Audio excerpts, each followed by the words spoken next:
There are SCPs located all over the world. Some of them look quite terrifying. Some look fairly innocent but have dark intentions. Others look like everyday mundane objects, like a teddy bear, a red potato, or even a Volkswagen. There's just tons of SCPs located on Earth and even outside of Earth. There are dark creatures lurking in space as well, and boy are they out of this world. Hey everyone, what's up and welcome back to Most Amazing Top 10. I'm your host, Lindsay Ivan, and today I'm bringing you the top 10 scary SCP creatures found in space. And if you're new here, make sure to stick around to the end of this video because I always do comment shoutouts where I shout out your comment from my past video. Starting off this countdown, we have SCP-1959. SCP-1959 has yet to be contained by the Foundation. It is identified as a white spacesuit similar to the Soviets' SK-1. Now, I know what you're thinking. How is a random spacesuit floating in space so scary? Well, the suit is indestructible, and the helmet's visor is damaged and misted over so we can't see what on Earth is in the spacesuit. Not only that, but it emits a lot of gamma radiation. SCP-1959 is said to continuously orbit around the Earth at a fairly consistent speed. It has been observed to change between low to high Earth orbit. Also, if it encounters any space objects as it's orbiting, well, it just rams right through them. Now, this SCP is capable of moving independently, but most of the time it remains motionless, just drifting through space. Another scary fact is the Foundation once observed SCP-1959 trying to break its own visor during a period where it seemed distressed. So, who is this creature and what does it want? I wish I had the answer to that question. In our 9th spot, we have SCP-2362. SCP-2362 can be best described as an object about 900 kilometers in length that is bell-shaped with 13 trailing appendages, making it look somewhat like a jellyfish. It was discovered in 1983 by Foundation researchers. It has been observed to emit a blue light, which is visible from Earth by a high-power telescope. SCP-2362 has the ability to propel itself by expanding and contracting its appendages. As of now, we really don't know what to expect from SCP-2362. It's best that we just continue to keep its existence a secret from the public. Moving on to number 8, we have SCP-007.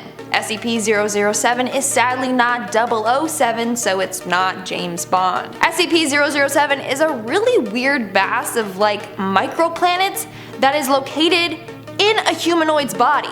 The humanoid is an unnamed 25-year-old Caucasian man, and he basically has a whole version of Earth just chilling in his abdomen. Although the man is missing his abdomen, he's not suffering. Instead of normal flesh on his abs, he's got a sphere composed of soil and water. This sphere has its own weather patterns and gravitational pull. He's also got microscopic organisms living in it. When he was asked about the thing growing in his stomach, he said, and I quote, "I just woke up one day and there it was. I don't have any idea how it got there." Weird. Currently, he's confined to a 10 by 10 meter living area that he cannot leave. In our 7th spot, we have SCP-1694. SCP-1694 is a bunch of remains from an extraterrestrial nanotechnological device that was deployed on the surface of Venus. We don't know by who, when, or why. But what we do know is that the entity is 2 millimeters in length, can self-replicate, repair itself, and quickly extract resources. It's said that SCP-1694 is extremely aggressive towards all organic matter, whether it be living or dead.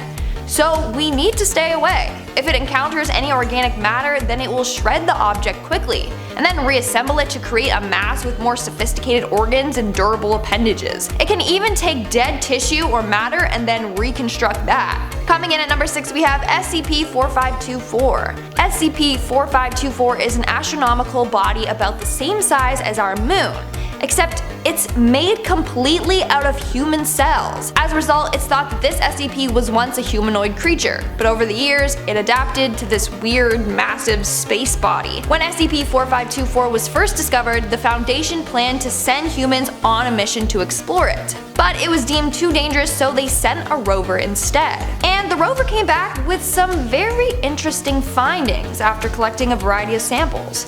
For example, the soil was made up of dead skin cells. The exterior building material was muscle tissue and bone marrow, and the liquid in the river was a mixture of bodily fluids like urine and sweat. Now the Foundation is just working on keeping its existence a secret. We are now at our 5th and halfway mark with SCP-5060.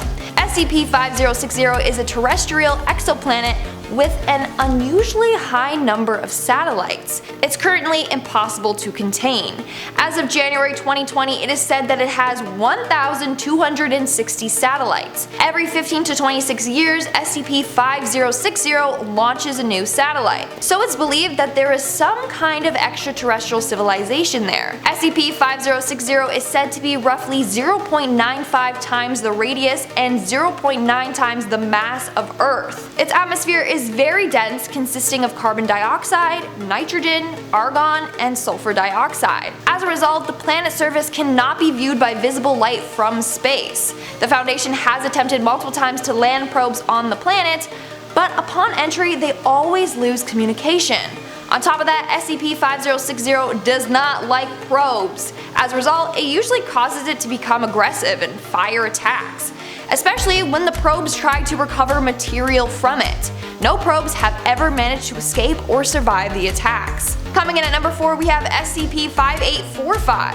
SCP-5845 is a region on Mercury located from Mercury's magnetosheath to its crust, to its mantle, and then the outer core. In order to enter this area, you need a head-on trajectory towards the surface at a very high speed. However, once inside, you'll experience auditory hallucinations. Some have heard roosters crowing, or cawing, or whatever noise they make, or rams bleating. These will only increase as you approach SCP-5845's sphere. At this time, containment of SCP-5845 is not necessary, as it takes quite a bit to actually access this SCP. Moving on at number 3, we have SCP-3485. SCP-3485 is located 17 light years away from Earth and has been described as looking like a large lobster. Emphasis on the large part. So in comparison, the Sun's diameter is about 1.39 million kilometers. This creature is larger than the Sun. From head to tail, it measures at 1.56 million kilometers. SCP-3485 was first discovered by an amateur astronomer back in 1999, but when he tried to publish his findings, a lot of people made fun of him. Like, hello, who's gonna believe a ginormous lobster? But then in 2001, the SCP Foundation discovered SCP-3485 for themselves.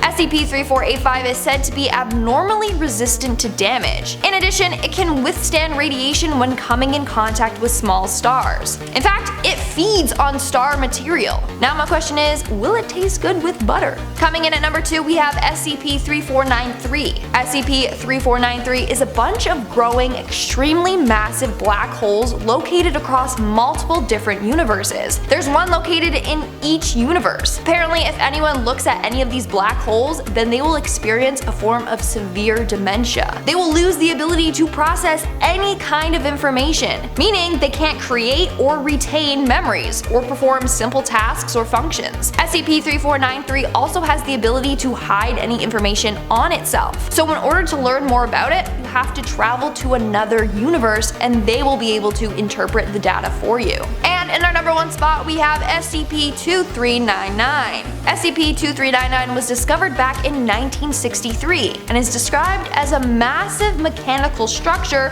located in Jupiter's lower atmosphere. To us, it looks like a large red vortex, which is why it's sometimes called the Great Red Spot. Now, some say that this continent-sized structure is an alien spaceship that was sent to destroy Earth but accidentally crashed on Jupiter. Now it is slowly repairing itself. It does so by releasing small repair drones. Some of the drones stay to protect itself, while others go off looking for its missing parts. But despite its damage, it seems to have a limitless power supply, electromagnetic shielding, and matter-disrupting weaponry.